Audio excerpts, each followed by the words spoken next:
அறிவுச்சூடர் பார்வையாளர்களுக்கு வணக்கம்.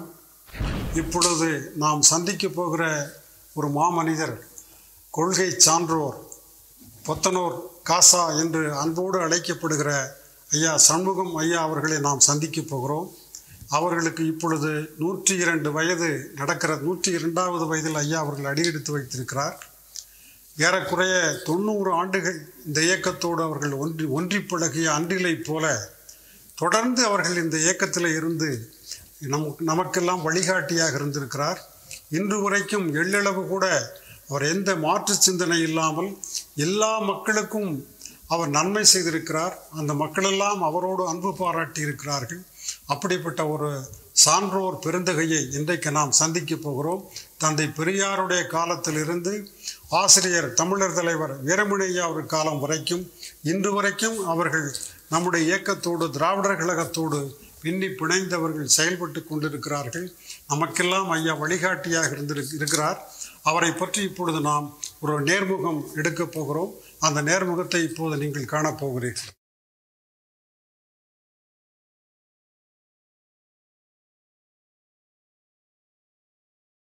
ஈரோட்டில் பயிற்சி முகாம் முடிச்சுட்டு நான் வழக்கறிஞர் தில்லை வில்லானெல்லாம் இங்கே வந்திருக்கதா சொல்கிறாங்க. ஐயா இதில் அந்த பயிற்சி முகாமில் நானும் கலந்துக்கிட்டோம். சரி. அப்போது ஒவ்வொரு ஊருக்கும் 5-6 பேர்த்த அனுப்பிச்சு பிரித்து அனுப்பிச்சு இது பண்ணியிருந்தாங்க. அது மாதிரி நம்ம சேலம் மாவட்டத்துக்குன்னு அனுப்பிச்சு அப்போல்லாம் நாமக்கல் மாவட்டம்னு இல்லை, சேலம் மாவட்டம். அது நன்னன் வந்திருந்தார். சரி சரி. அந்த எம்பி காஞ்சிபுரத்துக்காரர் அவர் என்ன தில்லை வில்லானம் சிதம்பரம். அப்புறம் இவர் கடலூர் இளமொழுதி அவரு.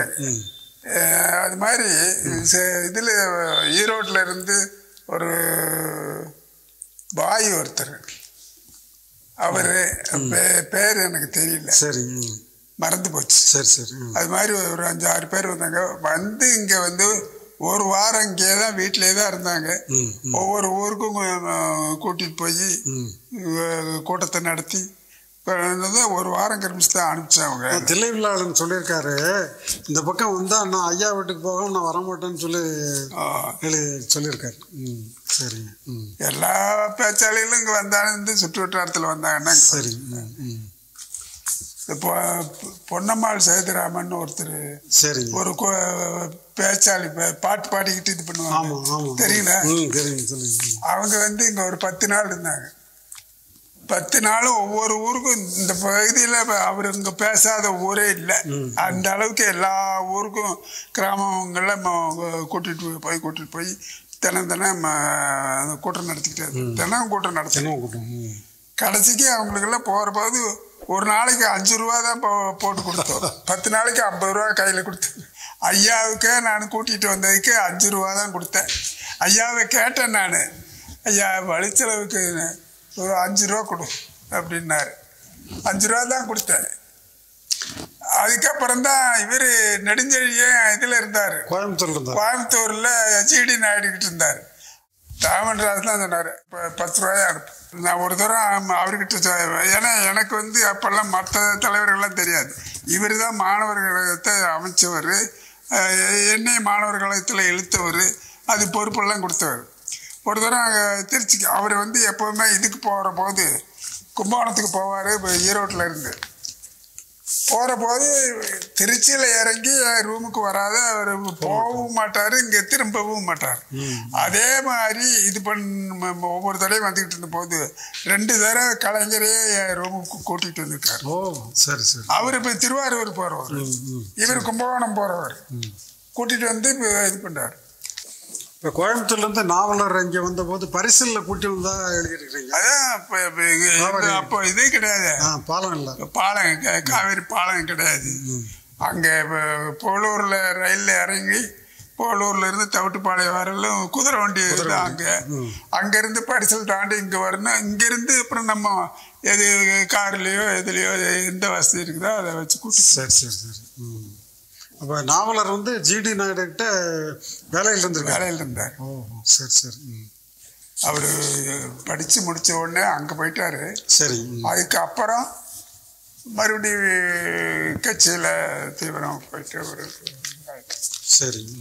இப்போ மிசாவிலிருந்து நீங்கள் விடுதலையாகி வந்த உடனே ஊர் மக்கள் எல்லாரும் சேர்ந்து திரண்டு பெரிய அளவில் வரவேற்பு கொடுத்துருக்காங்க. ஆமாம் ஆமாம் ஆமாம். நான் அங்கே வர்ற போது வேலூருக்கே வந்துட்டாங்க. ஓ சரி. இங்கிருந்து வந்து எல்லாம் கொட்டு மலக்கத்தோட சரி கூட்டிட்டு வந்தேன். இப்போ எவ்வளவு அன்பு வச்சுருப்பாங்க உங்கள் மேலே? இல்லை, நான் எந்த கட்சிக்காரங்களும் பார்க்க. அதான் எல்லா கட்சிக்காரங்க எங்கள் ஊரில் இப்போ முன்சீப்பு கர்ணா அதுதான் ஊருக்குள்ளேயே பெரிய வேலை. அந்த ரெண்டும் ஐயன்தான். அவங்களே ஏதாவது ஒரு காரியம் எனக்கு ஆகணுன்னா சொன்னேன்னா வீட்டில் வந்து எழுதி கொடுத்துட்டு போவாங்க. மற்றவங்கெல்லாம் போய் அங்கே வீட்டில் காத்துக்கிட்டு இருக்கணும். நான் சொன்னேன்னா இங்கேயே வருவாங்க. எந்த இது வேணும், என்ன வேணும், என்ன எழுதணும்னு கேட்டு எழுதி கொடுத்துட்டு போவாங்க. அந்த அளவு அவங்களும் என்கிட்ட ரொம்ப பற்றோட பாசத்தோடு இருந்தார். அவங்க வீட்டில் நல்லது கெட்டது நடந்தாலும் போவோம். நம்ம குடும்பத்தில் ஏதாவதுனாலும் அவங்க அங்கே வருவாங்க. அதில் அவங்களும் அந்த வகையில் எந்த வித்தியாசமும் இல்லை. இப்போ மணியம்மையார் கூட உங்களுக்கு எப்படிங்க தொடர்பு அவங்க காலத்தில்? அம்மா இங்கே இப்போ வேற என்ன தொடர்பு, ஐயா பார்க்க போகிற போது அம்மாவை பார்ப்பேன். அம்மாவுக்கும் ரொம்ப என் மேலே நல்ல நம்பிக்கையும் பற்று பாசத்தோடு இருப்பாங்க. அது அவங்க ரெண்டு பேரும் ஐயாவும் அம்மாவும் வர்ற போது இங்கே நம்ம வீட்டில் தான் தங்கியிருக்கிறாங்க. இங்கே தான் தங்குவாங்க. இங்கேயே இப்போ வீட்டிலேயே தங்குவேன். ஏத்தாப்பில் இருக்கு. அது அதில் தான் ஐயா அதிகமாக தங்கினது. இங்கெல்லாம் கூட அப்போ இந்த இதே இல்லை, இந்த கட்டடமெல்லாம் இல்லை. சரி. இது 2014 இந்த ஹால் கட்டினது. அந்த இது வந்து 70ல் கட்டினது. 70ல் கட்டினதுக்கு அப்புறம் தான் எங்கள் பொண்ணுக்கு கல்யாணம் ஐயா வர்றாரு. ஐயா 44ல் இருந்து 15 முறை வந்திருக்காரு. பெரியார் ஐயா நம்ம வீட்டுக்கு 15 தடவை வந்திருக்காரு. தேதி வாரியா நான் எல்லாம் அந்த லிஸ்டே வச்சிருக்கேன். எந்தெந்த தேதியில எப்போ வந்தாருன்னு. அது வந்து அந்த வீடு இந்த ஓட்டுள்ள வீடுங்க, அதுல தான் ஒரு 10 தடவைக்கு மேல இருக்கும். இது பின்னால இந்த வீடு எல்லாம் மச்ச வீடு கட்டினதுக்கு அப்புறம் வந்ததுங்கிறது ஒரு 4-5 தடவை தான். ஆசிரியரோட எப்படி நெருக்கங்க நீங்க? ஆசிரியரோட ரொம்ப இப்போல்லாம் ரொம்ப பற்று பாசத்தோடு தான் இருக்கேன். ஐயாவும் என் மேலே ரொம்ப நம்பிக்கையோடவும் அன்பாகவும் இதாகவும் குடும்பத்திலேயே இப்போ இதாக இருக்கு. நான் என் மேலே மாத்திரம் இல்லை, அவங்களும் எங்கள் குடும்பத்தில் இருக்கு, நானும் அந்த குடும்பத்தில் இருக்கிற அத்தனை பேர்த்தையும் பற்றோட பாசத்தோடு தான் பார்த்துக்கிட்டு இருக்கேன். சரிங்க, ரொம்ப மகிழ்ச்சிங்க. அவ்வளோ காலம் வந்து இத்தனை ஆண்டுகள் வந்து இயக்கத்தோடு நீங்கள் ரொம்ப ஒன்றி இருந்து எங்களுக்கெல்லாம் வழிகாட்டிருக்கீங்க. எதிர்கால தலைமுறைக்கு நீங்கள் என்ன சொல்லணும்னு நினைக்கிறீங்க? நல்லாவே வளர்ந்துருக்குது, அதில் ஒன்றும் குறையில்லை.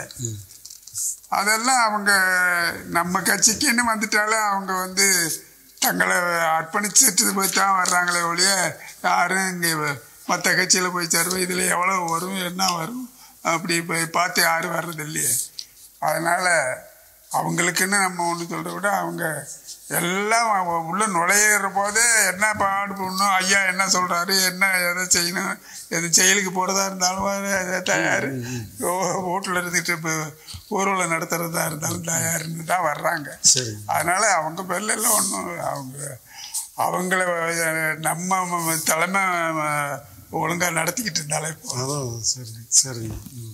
மணிவிழா வந்து ரொம்ப சிறப்பாக நடத்தியிருக்காங்கய்யா, அதை பற்றி நீங்கள் கொஞ்சம் சொல்லுங்க. அதுதான், அதில் மணிவிழா வந்து நம்ம ஊர் ஹைஸ்கூல் கிரவுண்டுலேயே பெருசாக பந்தல் போட்டு எல்லாம் நடத்தினாங்க. ஊர் மக்கள்லாம் சேர்ந்து. சரிங்க. அதில் ஐயா முக்கியமாக கலந்துக்கிட்டாரு. இப்போ பொருளாளர் சாமிதுரையர் கலந்துட்டார், பேராசிரியர் அன்பழகன் கலந்துட்டார், மதுரை ஆதீனம் கலந்துக்கிட்டார், மதுரை ஆதீனமும் கலந்துக்கிட்டாரு. அந்த மாதிரி பெருச அதில் வந்து இப்போ நம்ம பகுத்தறிவாளர்கள் தலைவர் இருக்காருங்களே இளங்கோ அவங்க அப்பா. ஓ சரி சரி சரி. இவங்க அப்பா தான் அந்த இதையே நடத்தினவர், முன்ன இருந்து நடத்தினவர் அவங்க அப்பா தான். அவங்க அப்பா. சரி. அது கூட மற்றவங்களும் எல்லா ஏற்பாடுகளையும் இந்த பேசுறது பட்டிமன்றம் அது இதுன்னு எல்லாத்தையும் அவங்க அப்பா தான் எல்லா ஏற்பாடும் பண்ணு. சரி. அப்புறம் இது 90வது ஆண்டு விழா. 90வது ஆண்டு விழா அது நாங்களும் அதெல்லாம் நீங்களாம் இருந்துதான் நடத்துனீங்க. சரி. அது ஒரு மலர் அருமையான மலர் வெளியிட்டு. ஆமாம் ஆமாம் ஆமாம். எல்லாம் அதுக்கு நீங்களும் சரி ஐயா சண்முகம், ஈரோடு சண்முகமும் இருந்து பிள்ளையண்ணனுங்கெல்லாம் இருந்து முன்ன இருந்து எல்லா வேலையும் செஞ்சு பாராட்டு. ரொம்ப சிறப்பாக நடத்தினாங்க. சிறப்பாக நடத்தினோம். சரி. நூற்றாண்டு விழா பற்றி சொல்லுங்க. நூற்றாண்டு விழா இப்போதான் 2 வருஷத்துக்கு முன்னே தான் நடந்தது. அதுக்கும் ஐயா ஆசிரியர் வந்து இருந்து தான் நடத்தினார். அதுலேயும் ரொம்ப சிறப்பாக கல்யாண மண்டபத்திலேயே எல்லாம் ஏற்பாடு பண்ணி அதுலேயும் நீங்களே தான் அவர் சண்முகம் எல்லாம் சேர்ந்து தான் அந்த மலரே வெளியிட்டீங்க. எல்லாம் சிறப்பாக நடத்தினாங்க. இப்போ உங்களுக்கு என்ன வயசுங்க? 102 நடந்துகிட்டு இருக்கு. 102 நடந்துகிட்டு இருக்கு. பிறந்த தேதி நினைவு இருக்குங்களா? 2/7/23. 2/7/1923. 2/7/1923. ரொம்ப மகிழ்ச்சிங்க. இன்னும் பல ஆண்டுகள் நீங்கள் எங்களோட இருக்கலாம். ரொம்ப மகிழ்ச்சி. ஐயாவோட இவ்வளோ நேரம் கலந்துரையாடி ரொம்ப மகிழ்ச்சி. ரொம்ப நன்றி. வணக்கங்க.